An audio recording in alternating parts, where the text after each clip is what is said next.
this guy's garage. Like and subscribe. Monsieur Mazur. Yeah, I just noticed there was the minister's missing at the end of the table. I thought he was coming in today. Well, yeah, that's a. Yeah, I still a understand that you possibility? made that assumption. I did ask him personally if he could make it, but What did he say? well, he still has this. He's still presenting to cabinet. He said no, right? He said he's presenting to cabinet. He did not actually say no, but I did follow up, Mr. Mazur, at your request, and Actually, it was the committee's request. But okay, well, yes, thank you. the He's not here. request, through- Very good. Yeah. So we have with us, though, the officials from the department who have a lot of knowledge of the various issues that fall under the purview of the department's mandate. Alors, Monsieur Tremblay. Before I begin, I would like to acknowledge that we are on the traditional territory, unceded territory of the Anishinaabe First Nation, Algonquin Anishinaabe First Nation. First, I'd like to echo what Mr. Mazur said earlier. It's a shame to see that the minister is not here today.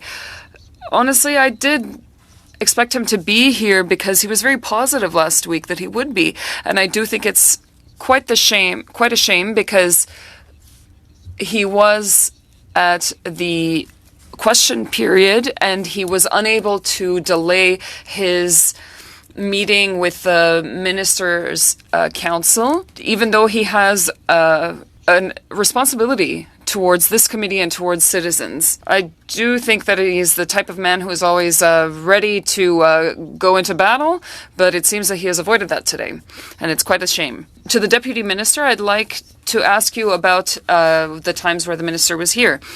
One of the first questions I asked him was about a trip abroad. I believe it was for COP27, one of the first trips abroad he took. I asked him what his carbon footprint was. I believe he had gone to Egypt at the time and spent long days, 10 to 14 days, and I wanted to know what his environmental footprint was. And his answer was, we have standards at the government and the department is taking care of that. Can you contextualize that? And because this seems for a lot of people that this is to be greenwashing. There is a certain amount that we can legally spend. The tons of emissions are calculated, and indeed, we pay the Treasury Board a sum in order to compensate for the use of such travel. So the department pays, not the minister, the department indeed. And this is true for all of the ministers' travels. I have to check, but yes, it's included in the department's budget. The last COP meeting, how much did it cost your department in greenwashing? I don't have the travel numbers, but they were revealed on the costs for COP28. The minister said that it was indeed important to be at COP28, and that was an investment within the context of the international effort that we must take. So $13,000 round trip for a desert in Dubai. I understand that it's important, but it's expensive. I haven't spent my life, trying to get people to get in line with an ecological agenda, but it does look like greenwashing. Of course, it's like you're, justifying this by buying those environmental credits. Well, with regards to the COP, there's an effort that must be made with regards to climate change, and that happens outside of Canada. If we don't participate actively in the COP agreements, then we won't have any power on those decisions. Interesting enough, at COP28, there was a much larger delegation, but the provinces also increased their participation. Alberta and Saskatchewan were very present and participated a lot. It would be a pleasure for me to talk to them if I was in Alberta, but I'm here in Ottawa. I have to ask you, as representative of ECCC, these questions. Can you tell me how many people went and how much was paid to the Treasury Board in order to do some whitewashing, or greenwashing rather, for COP28? What I can say is that the ECCC minister or department rather, had 44 people attend, which was the same for COP27 and COP28. So with regards to the greenwashing, that was just for the plane round trips. It's not for the hotels and the stay there. Indeed, it's for the carbon deficit and not for the hotels. Mr. Chair, I would like to take advantage of the time that I have and take stock of this, of the motion that we've tabled. Due to it being very busy, given the large workload the committee has on the docket, the committee instructs the chair to book 5 meetings in between July 8th, 2024 and September 13th, 2024, while the House is adjourned to deal with unfinished business, such as the $8 billion Net Zero Accelerator Fund waste and other pressing matters as they emerge. It is essential for Canadians to see us working hard for them. We know that the summer is not a time for vacation. We are all in our ridings meeting Canadians and making our commitments known. But we also listen to Canadians, but that doesn't mean that we can't be here in Ottawa and do our jobs as policymakers. We have to ask the government, take them to task vis-a-vis their poor management of public funds. Mr. Major. And thank you, my colleague, for bringing out these important points. We have a lot of work to do here, and we've done a lot of studies. We've done this water study here for actually, I don't think it's been, over 15 meetings, right? Lots of good information. We have a lot of work to clean up from before we head into the fall's issue. Never mind about all the other things we're finding on this committee, such as the $8 billion Net Zero Accelerator Fund that has given no commitment to. Over 70% of the projects have been given no commitment to reduce emissions when the fund was supposed to reduce emissions. And now we're finding out that there's, this carbon tax is going to cost Canadians $30 billion a year, $2,000 per family. It's ridiculous. And we need to be talking about this this is all because of the carbon tax. This is all because this is a government-made problem by our minister that this committee was supposed to report to. The fact that he's not here today spells it out very clearly. So hopefully he will see his wisdom and his errors in his ways, and he will get here this summer when we have these committee meetings. And I don't think anybody really realizes just how serious this is. There is a massive amount of money leaking out of this government every day. Pardon me, madam? Excuse me, Mr. Major has the floor. Yeah, that's your name, isn't it? Adam. We can't have cross-party conversations. I guess you have trouble defending yourself. Mr. Major, please go ahead. Please go ahead. So anyways, I asked the other members of this committee, obviously the Liberals won't want to step up, but please, Bloc, NDP, as MPs, we have a responsibility to the Canadian taxpayer. And please give this some consideration. Thank you. Mr. Chair, the suggestion from the Conservatives that everything that Canadians are facing right now, from an affordability crisis to a housing crisis, is all a result of pricing pollution is something that has been soundly refuted by 300 economists. Move to adjourn debate. A dilatory motion, so we go straight, no debate, we go straight to the vote. Move to adjourn debate on the motion. Mr. Ali? Yes. Mr. Longfield? Yes. Ms. Taylor-Roy? Yes. Mr. Vancouverden? Yes. Mr. Long? Yes. Monsieur Datin? Nope. Mr. Cram? Opposed. Mr. Leslie? No, I'll come to work. Mr. Mazer? No. Madame Posey? Oui. Ms. Collins? Yes. 7 yeas, 4 nays. And then, in particular, there's been media around the spotted owl, and wondering if you could give us an update on what's happening with that. Absolutely. I can, in short, say that work continues in collaboration with British Columbia on the spotted owl. We are engaged currently in discussions with British Columbia and the surrounding First Nations, Spuzum in particular, on what an action plan for the spotted owl might look like.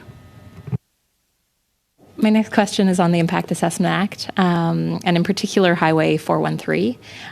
So, Ms. Collins, we're really out of time. How long do I have? Time's up, actually. Okay, I'll wait for the next round. Yeah, sure. You'll have another shot, for sure. We'll go into our second round, Mr. Mazur. Thank you, Chair. Thank you, officials, for coming out this afternoon. Mr. Trombley, the Liberal government gave away $96 million to General Motors through their Net Zero Accelerator Fund.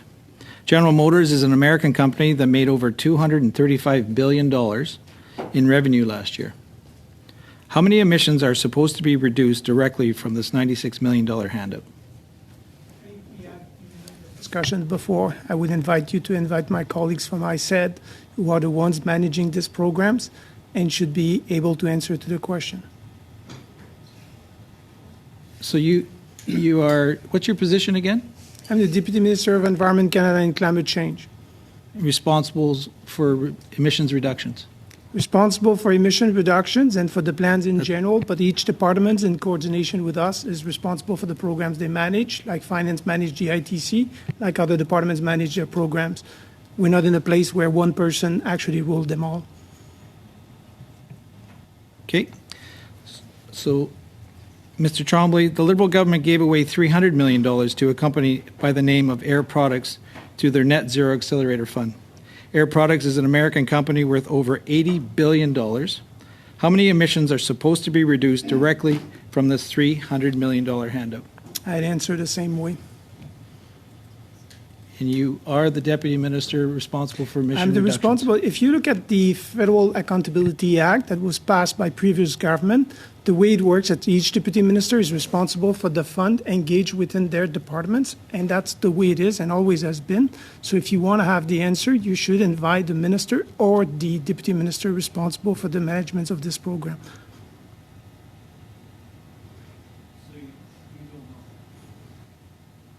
I'm just saying that Point of they're order, Mr. supposed to Chair. be the ones who should come to answer that question. Point of order? Thank you, Mr. Chair. Sometimes on this committee, the Conservative members treat nonpartisan officials as if they're politicians. It's not a point of order. I think it's condescending and rude, and I'd ask that all members respect our It's not a point of order, our but witnesses. I think your Mr. Speaker, I do have a point of order. words have Mr. been Chair. noted. Yes, I do have a point of order. Ms. Taylor-Roy. Yeah, just the relevance of the questioning. We're talking about the main estimates here. This program that the member opposite is referring to is not in these estimates. Neither are the officials here responsible for this program. So I'm just wondering if this line of question is actually Yeah, that's a relevant. good point since the program's not. The in- officials brought up actually the Net Zero Accelerator, and it's in the minister's mandate letter, and it's talking about emissions reduction. So it's 100% inside of the. Another point of order. Just on this point, I just want to put in my word that if the officials bring something up, I think it's a fair thing for us to ask about. Point of order, Mr. Chair. Just Unless they're bringing something up that's outside the ambit of their mandate. But anyway, go ahead. Yeah. just to clarify, if you could, we invited officials from that department to be here today, and they refused, correct?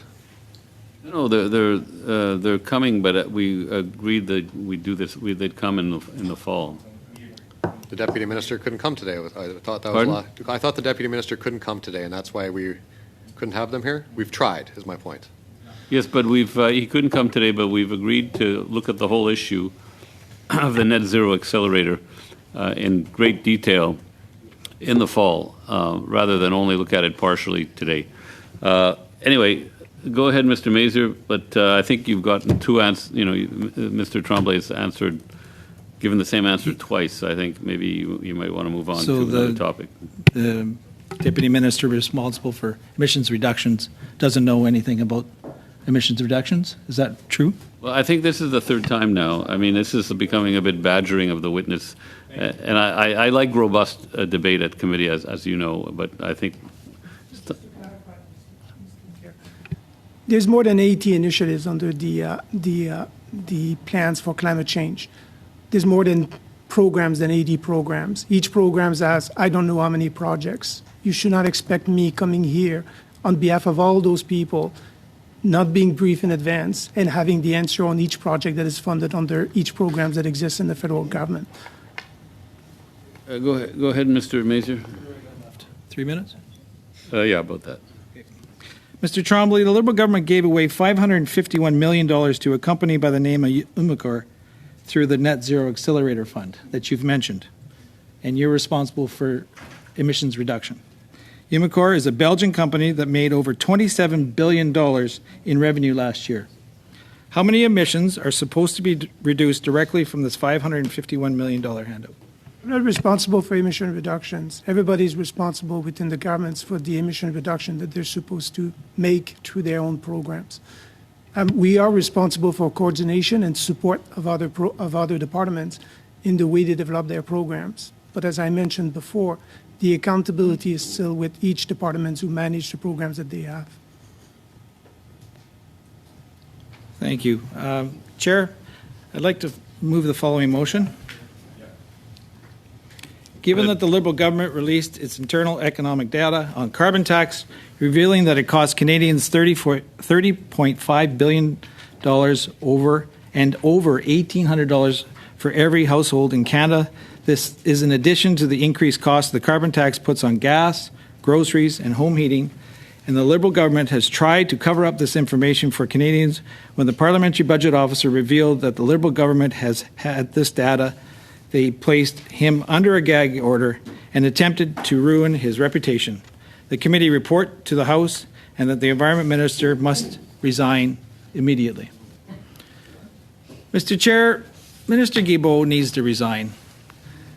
Minister Guibolt has been caught hiding and a damning report from Canadians. Canada's budget watchdog, the Parliamentary Budget Officer, revealed the Liberals were hiding a secret report from Canadians. Not only did we learn that the Liberals were keeping this internal carbon tax report secret from Canadians, we also learned they placed a gag order on Canada's budget watchdog. Yes, the Liberals silenced the Parliamentary Budget Officer with a gag order, preventing him from speaking about damning piece of evidence. We must ask ourselves, why would the government hide their own economic analysis of the carbon tax? Well, we know why. Just a point of order. Is this Mr. Longfield? I'm looking at the motions that we had notice of motions, and this wasn't one of them. So is this a notice of a new motion? And if so, we probably shouldn't be debating it. It was Thursday? Yeah, we just heard it on the 13th. Yeah, notice was given on the 13th. Yeah. So we must ask ourselves, why would the government hide their own economic analysis of the carbon tax? Well, we now know. The government's internal carbon tax analysis revealed the cost of the carbon tax will be more than $30 billion a year. That's almost $2,000 per family. For years, Minister Guibolt told Canadians that the carbon tax wouldn't cost them. But now we know that Minister Guibolt willingly chose to vandalize Canada's economy with the carbon tax. He knew the carbon tax was going to harm our economy. He knew the carbon tax was going to cost Canadian families, but he chose to plow ahead with his carbon tax hikes anyways. Minister Guibolt is an economic vandal. He needs to resign. After 9 years of this Liberal government, Canada is broken. Food is up, gas is up, home heating is up. In the middle of the cost of living crisis, Minister Guibolt chose to punish Canadians with a carbon tax. The fact that Minister Guibolt kept his economic analysis secret from Canadians is absurd. How can Minister Guibolt be trusted? What else is he keeping from Canadians as a secret? In testifying before our committee, Minister Guibolt was asked if he plans on increasing the carbon tax over $170 a ton past 2030. He refused to rule out further carbon tax hikes. I asked the Environment Minister at committee, and I quote, "Has your government decided whether they will increase the carbon tax over $170 a ton past 2030? Yes or no?" End quote. And the Environment Minister dared to respond with, and I quote, "I'm not obliged to answer yes or no to those questions." End quote. The fact that his carbon tax will cost the Canadian economy over $30 billion per year doesn't bother Minister Guibolt. The Environment Minister doesn't believe he needs to tell Canadians if he plans to hike the tax on gas, heat, and groceries even further. I encourage all members of the committee to ask Canadians if they have confidence in Minister Guibolt.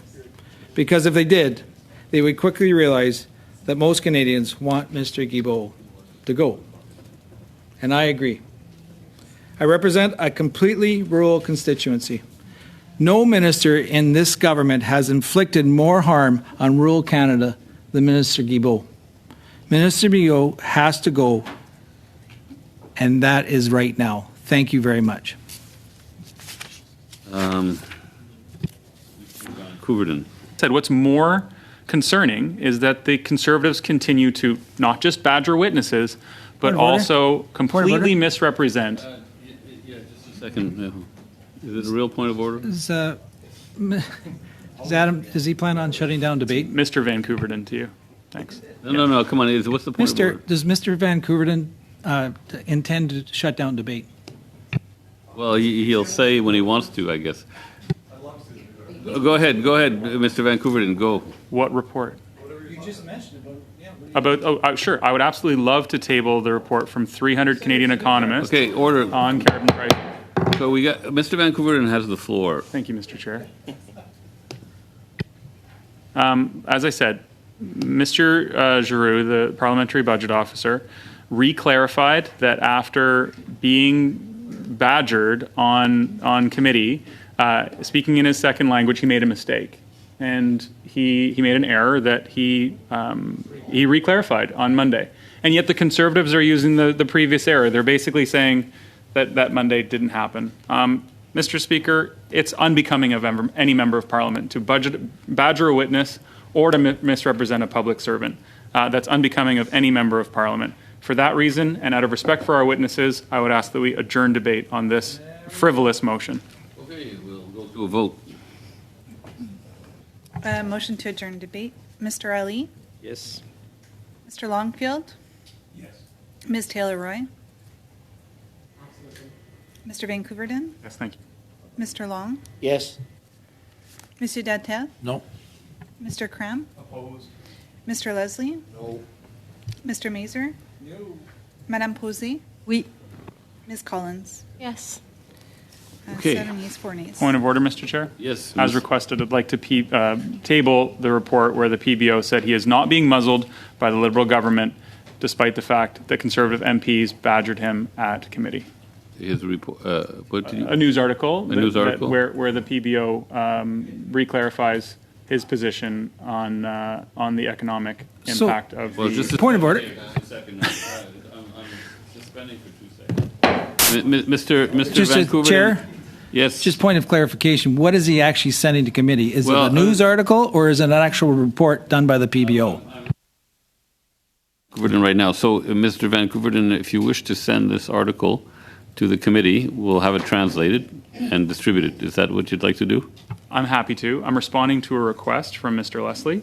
I can send the Canada's Eco-Fiscal Commission's report by 300 economists indicating that carbon pricing is effective and is not contributing to inflation. You can send what you wish and we'll distribute it. Okay, thank you very much, Mr. Chair.